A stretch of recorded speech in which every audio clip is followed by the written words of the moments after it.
मनोविष्टा पुनर्निमित्तार्थ वनस्य पूजा होम संकल्पं करिष्ये गुर्बिया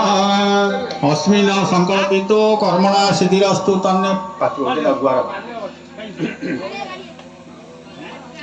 अस्मिन् संकल्पितो कर्मणा सिद्धिरस्तु तन्ने मनः शिव संकल्पमस्तु संकल्पित्यार्थं अभीष्ट फलं सिद्धया सन्तो गुवाटाकु महादेव की नमस्कार करो जज्जाग्रतो दुरामदैते दुरंगम तथैव इति दुरंगम ज्योतिषात् ज्योतिरेकं तन्ने मनः शिव संकल्पमस्तु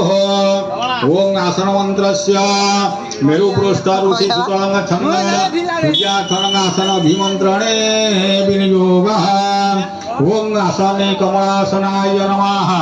पृथ्वीत्वयं धुतालोका देवी तनं गुरुः ओम अपसर्पन्दुते भूता जभूता भूमिषस्तिना जभूता विघ्नहर्तार